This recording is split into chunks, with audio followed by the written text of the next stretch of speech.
Hello there, this is Tim Derling with you again on Tim's Vinyl Confessions. We're doing another look at some of my cassettes. So we're taking a left turn from the vinyl just for a few episodes, just to change it up a little bit. I'm all about talking about classic music in classic formats, and believe me, if I had any reel-to-reels, I'd be showing you those too. That's like the last frontier. I don't have any. I've seen reel-to-reels, but I've never seen a Kiss or a Journey one. Or I've seen them on eBay, but I've never actually come across one. So today, I want to talk about Y&T, one of my favorite bands, an overlooked band by some, and an earlier episode I go through my Y&T vinyl, but I wanted to go through my cassettes, and this episode I think will show you just how different cassettes can be depending on how you get them, when you get them, and exactly where you get them from. As far as country of origin or whether you bought them retail, they could look really, really different. On a record, you know, there could be another marking or another serial number and you wouldn't notice it holding records side by side. But with cassettes, they only had so much space to work with. It had to be legible, and so it could be very different. For instance, one of the albums that we're going to look at today, it's one album. I've got 4 different copies of it. Not vastly different, but just little differences. So, and of course, Y&T is a band that their stuff is generally not that easy to find, so I tend to be a little bit of a pack rat when it comes to Y&T cassettes, because I love the band, and I'm not going to show you all the ones I have because I have a lot of spares. These are just the ones I have that look different. So we get going with the Vinyl Confessions cassette edition for Y&T. I do not have the first Y&T album, Yesterday and Today. I have seen pictures of it on cassette from some kind folks at yntrocks.com on the forum. I've got a lot of friends on there, and someone, and I can't remember who, my apologies, had posted a picture that they actually had the cassette of the first Yesterday and Today. But what I did manage to track down on eBay, which is probably one of the rarest cassettes I have, is this, which is Struck Down, the second Y&T album. They were the second when they were called Yesterday and Today. The last when they were called Yesterday and Today. This is on London Records. This is very, very, very, very rare. You do not see this that much. Blue, nice blue case for the cassette itself. It's just really, really, really hard to find. So, I'm going to go through each of these. So this is the J card. There's nothing on the inside here. Check this out. Tape itself, blue. And not only is it blue, it's got the songwriting credits after each song, which is kind of neat. So next up, Y&T shortened name and signed to A&M Records, and A&M cassettes in the States had a very distinctive look, as in Canada, very different. So this is Earthshaker, fantastic album, just a great album from start to finish, and this was one that I had a hard time finding on cassette. That's what it looked like on the side, and on the back. I don't know if you could see down the bottom right corner, it says, I'll hold it on the cassette and I'll tell you what it says. Well, it's got an A&M Records logo embossed is what it is. So, as far as what it looks like, J card. This is the cassette itself, like a cream colored cassette, depending on when you got it. Sometimes they were a little bit wider than this one. That's the Earthshaker cassette. And on the inside, just fold it out to a little page of information, nothing on the other side. This one's got a little, must have been in the sun. So it's Earthshaker. I don't have any other versions of Earthshaker. I'd like to find a Canadian issue, if indeed one exists. This is Black Tiger, the next album from Y&T, 1982. Love the artwork, even on cassette, smaller. And that's what it looked like on the side. This is the only one where the Y&T logo is not above the title, but it's raised. It's bigger, and the title comes to the right of it. And on the back, it looks basically the same as Earthshaker.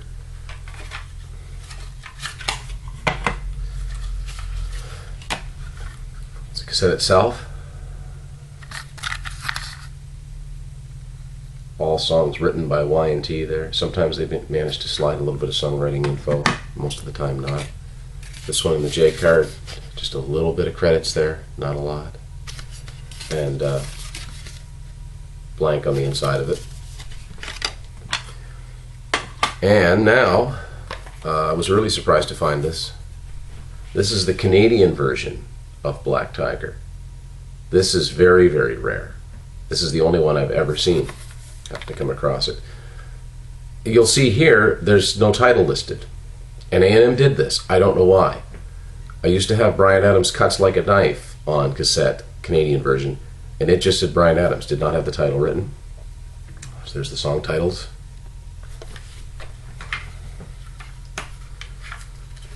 Because Y&T were obviously better known in their home country in the States than they were in Canada, so to find Canadian issues, especially in this day and age, is really hard. I do find these Canadian cassettes were made better. They were made to last, a little bit tougher.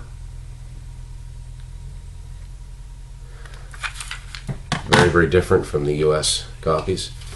A lot more credits inside here. This has every bit of the credits that the album would have, just none of the pictures.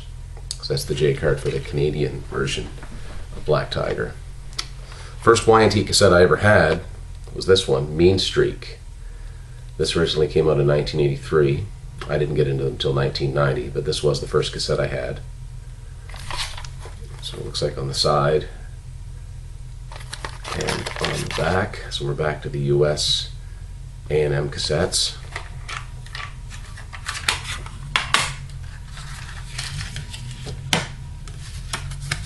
Just one other page of credits here. Nothing else. It's blank on this side. And that's what the cassette looked like. Now, I've seen several versions of this, and some of them it's hard plastic here, and some of them it's soft plastic. The difference is, I do not know what the difference is. Here's the Canadian version of Mean Streak. Very different, very striking. Completely different layout.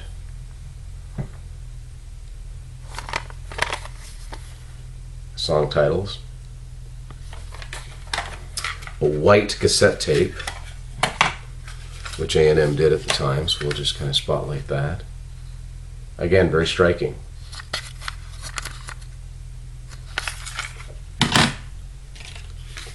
A little bit of credits, about the same as the US copy, and nothing here. I never understood why they bothered with that if they could get away with one page, but maybe the printing bled through to the page, I don't know. So next up is the most successful Y&T album, In Rock We Trust. This came out in 1984. This is a US copy, obviously. That's what it looks like on the side and the back. By now, A&M had teamed up with BASF, giving them a shout out, Music That Shines. It's chrome cassettes. This is when the whole chromium dioxide. They were trying to figure out a way to make tapes sound better, not as much hiss, and I think just plain last better than they were. Didn't have the tendency to wind up. One page insert of credits there, nothing else. That's the cassette itself. And now the Canadian version. The first Canadian version I'm going to show you of In Rock We Trust. Take a look at it there. It looks like the Mean Streak one. Like, again, very striking, red on the black. And that's what it looks like on the side. And the back cover. A little bit of credits, a little bit of songwriting information too, which is different this time. They were sort of ascending at this point.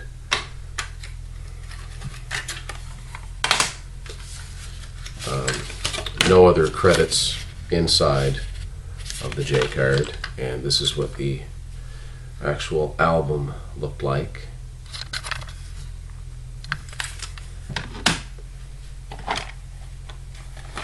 Now we're changing it up again. What I actually showed you was, well, it was a Canadian version, as is this. Now, do you see any difference? There's a few. This one says chromium dioxide up along the top, so everything else was just kind of spaced accordingly. And I'll take this out of the case so it doesn't, we don't see some glare off of it. You look at these two J cards. The top one is the one that I previously showed you, but on the bottom it says high performance tape in small over top of the band name and album title. And also they added an extra 7 to the serial number and price code E, which they started to do that, and I don't know what the price code stood for, but this showed that this album was at least successful enough to warrant another pressing. As far as the back covers are concerned, they're absolutely identical. This tape itself, unlike the last one, is white. So these are signs that cassettes would show me of whether an album was successful enough for them to run off another pressing of it. You know, for instance, if your buddy would pick up a cassette and it was a printed logo, and then when you get it, it's a sticker, that's a different pressing. It might have been pressed in a different plant, I don't know. Okay, so next up, we have an album I'm going to show you 3 versions of for various reasons. 1985, this is Open Fire, a live album. I don't have a cassette version that has the Flames cover. I wish that I did. I don't have a record of it either. So this is like the other A&M issues, although their look of albums is about to change.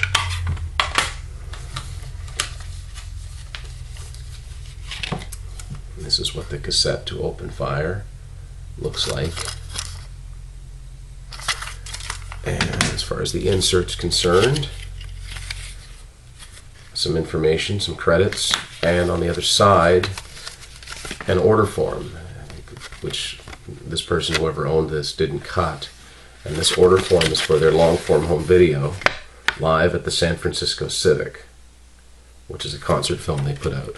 And I actually have it. That's the American version. This is the Canadian version of Open Fire. So this has chromium dioxide written along the top. That's what it looks like on the side. And this is what it looks like on the back. This is actually a Canadian Columbia House issue of Open Fire. The most telling version of that is the cassette itself, but I'll get to that in a second. Information on here. Also, there's no order form attached, but it is an advertisement for their Live at the San Francisco home video inside this. The printing is a little bit faded on here, but since Columbia House put that out, and Columbia House was a division of CBS Records, all of the cassettes, no matter what label they were on originally, ended up printed to look like Canadian CBS cassettes. Now, I was very fortunate to pick up yet another version of Open Fire, one that's very, very different. This Open Fire Live. That's what it looks like on the side, and that's what it looks like on the back. This is a West German pressing. This case has Polygram on it because Polygram ultimately owned A&M worldwide. I don't think that was the case in North America at that point, but here's the inner credits, and this is also where I discovered exactly where this album is from. And this is what the cassette itself looked like. Now this red with that printing on there, they used this for a lot of their singles. Unfortunately, I don't have any of Y&T's singles, 45 or 12-inch format. So Y&T only did one more album for A&M, and I'll show it to you. Down for the Count. I hate this pink color. They didn't use their logo. I talked about this in the vinyl episode. So this is what the cassette looked like. This one anyway. On the side, almost can't even read it where it says Y&T. I shudder to think how many people didn't buy it because they were looking for it but didn't see it. On the back, I want to get to what this looks like because there's some slight variations in here. So inside, this whole street scene opens up, and there's some credits and a band photo. This is what the cassette itself looked like. Have a good look at that. Okay, so that's that version. Down for the Count now. I've got another one to show you, which, to look at the J card front, you see underneath the in-between where it says down 4, where it says CRC, that's Columbia Record Club. So this is a Columbia House issue. And the only other place you see that is where it says here, manufactured by Columbia House. That address is there. But compare, if you will, this is what this cassette looks like. It's got a different logo, which is closer to their real logo. Compare that to this. So even within, you know, the same time period, if it was purchased retail or Columbia House, it could look vastly different. And of course, they're Canadian issues. That's the Canadian issue for Down for the Count, the retail one. That's what it looked like on the side. And on the back cover.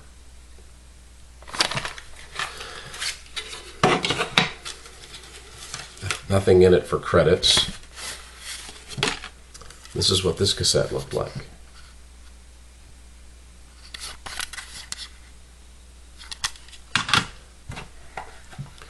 And here's another Canadian edition of Down for the Count. The only difference is here, this is a Columbia House issue. So it's got the address for Columbia House on the back of it. And the cassette looks different again. So this is another reason why we're going over this, because it's, you know, cassettes were simplistic, but in a lot of ways they were a little bit more complicated than records or CDs. Next Y&T album is Contagious. This came out in 1987. This is one of 2 albums that Y&T did for Geffen Records. So a customized logo.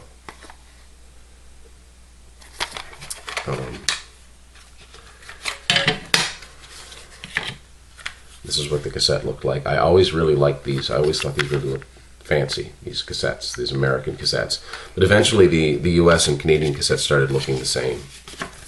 So there's a photo of the band inside of here, and the credits and the lyrics. Now I've got the Canadian version of Contagious and a story about something I wished I'd held on to. So that looks no different. That looks really different. That's obviously what the Canadian WEA cassettes looked like. This is a Columbia House issue, but still it's printed much the same as a Canadian retail issue. Now, when you look at the credits here, it's the same. Band photo, lyrics and credits. And this is what the cassette itself looked like. I used to have a version of this, and I didn't know what I'd gotten rid of until I got rid of it. But the second song on this album is called LA Rocks. I had a Canadian version of this that said Boys Night Out, which was the original title for the song LA Rocks. And it got changed to Boys Night Out at the 11th hour because Sammy Hagar had an album coming out at the very same time on the same label, and he had a song on his album called Boys Night Out. For some reason, even though it was a different song, they had to change the title of that song. So that's in the Y&T world, that's quite a well-known misprint, and I had one, then I got rid of it. Stupid. In 1989, Castle Communications in the UK put out a Y&T anthology. I have it on CD. I don't have it on cassette, and I don't have it on vinyl.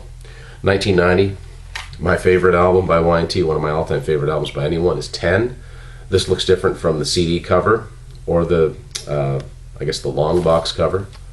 That's what it looked like on the side and on the back. Very striking orange color. And again, this was a Geffen Records release. I'll save the cassette for just a little bit before I show you that. This is a photo of the band, a little bit of information. No credits, or no lyrics. There's credits, there's no lyrics. There's lyrics in the CD. And I've got another issue of 10 to show you here. This too is a US edition. Now, I used to have a Canadian cassette of 10, and the only difference was, other than the cassette itself being black, the printing was in black here too. I've never seen another one. So that's my bad for getting rid of it. The inserts and everything else look exactly the same. This is what one of the cassettes looks like, and this is what the other one looks like. So what the difference is, I'm not sure. Neither of these are a Columbia House issue, nor right around late 1990, which is when this came out, Geffen Distribution switched from Warner Brothers to MCA, and albums got put out again with different distribution, with ones that were right on the cusp. Because, for instance, a good example I give is Tesla's 5-Man Acoustical Jam. I bought the cassette, and it had Warner Brothers distribution. Like a month later, a friend of mine bought the same album and had MCA distribution. That's not the case here. These are both, say, distributed by Warner Brothers. Neither of them are a Columbia House issue, so I really don't know what the difference is in those two issues. Also in 1990, as previous record companies are known to do, A&M Records released a compilation called Best of 81 to 85, which is still probably the easiest thing someone could find if they wanted to introduce themselves to this band's music. I love this album cover. It makes absolutely no sense, but it's John Taylor Dismukes who did a lot of their classic album covers, so I like that style, even though it makes no sense. A lot of songs on this, 16 songs on it altogether. Also prompting you to order their 2 home videos. I don't think you can now. Liner notes. And for some reason the CD did this too. When you flip it over, this is upside down. I do not know why. This is what the cassette itself looked like. And I have another version of Best of 81 to 85 to show you. This one is a BMG Music Service version.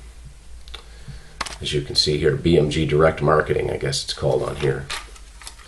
And a lot of the things on here are the same. The holes that they punched in the J card are interesting because these ones are sort of ovular, like that. And these ones are completely round. Other than that, everything else here is the same. And the cassette itself is, unlike a lot of the ones that were putting out in 1990, it was actually cream colored. Just a couple more things to get to.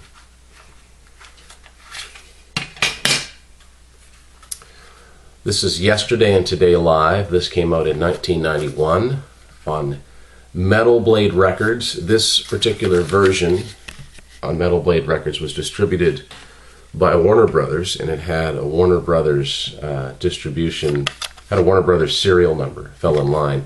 Eventually, Metal Blade would be distributed by Priority Records, but I don't have any versions like that. This has got a lot of good packaging in it. This is inside the CD too. Pictures of the group. Some shots of some of their backstage passes, and a good write-up on the group too. I actually learned a few things from reading this write-up. And one more Y&T album available on cassette. They came back in 1995 with an album called Musically Incorrect. I don't know if that exists on record. I've never seen it. But the last Y&T cassette that I know of is this one, Endangered Species. This came out in 1997. In some places it came out in 1998, and depending on where you got it, it came out on different labels. This is a version that came out on D-Rock Records, which is it's a U.S. company, but it was printed in Canada. Late 90s cassettes are scarce, especially with a band that's kind of under the radar like Y&T, so I was very happy to find this on cassette. And inside of the album, this lyric stories about the songs and some credits. So that's my Y&T cassette collection, none of which very easy to find. You can see where there's a lot of differences in cassettes, which is kind of why I'm interested. Even if I were to come across something now, I'd still pick it up. I'd love to find the first album on cassette. I'd love to find a Canadian version of Earthshaker, for example. But I'm glad, thank you for watching this far. Hope you're a fan. I hope you check out the other episodes. And in this case, more than anything, I hope you check out Y&T. If you're into classic sounding hard rock, bordering on metal, but can still be quite melodic at times, check them out. They're fantastic. So, this is Tim for Tim's Vinyl Confessions. Have yourself a great day. Hey, so I'm just in the stage of uploading this video, this Y&T video, and I realized I forgot to put something, so I'm going to stick this on the end. Consider this a bonus track. Yeah, you all like bonus tracks. I put this in the Y&T section for a reason. If you don't know, you'll see in a minute. This is one of the rarest cassettes I own, and the only cassette I've never been able to find a CD counterpart for. And it is this. This is Hearin' Aid, an all-star album for famine relief. This came out in 1986. It was the brainchild of the late Ronnie James Dio. This was the hard rock heavy metal equivalent of We Are the World, Tears Are Not Enough, Do They Know It's Christmas? The all-star benefit famine relief songs that were very popular in the mid-'80s.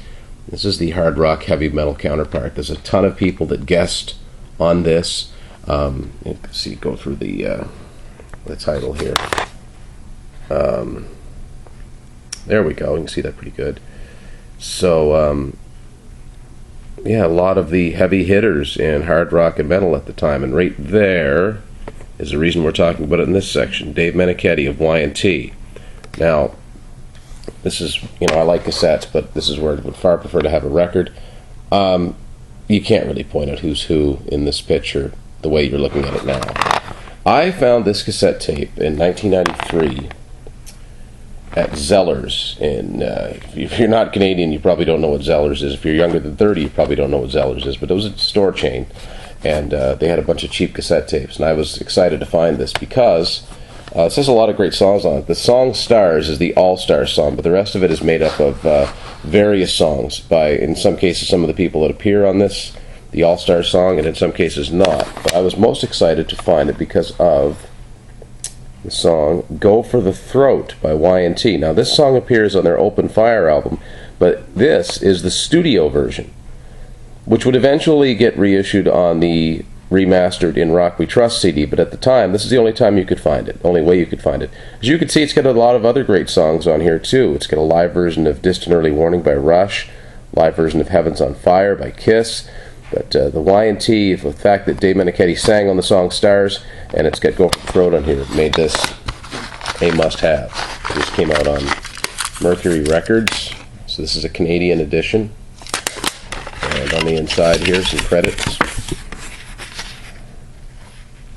And I know this was available on CD for a time. I've never been able to find it, and anytime it's shown up on eBay, it hasn't been cheap.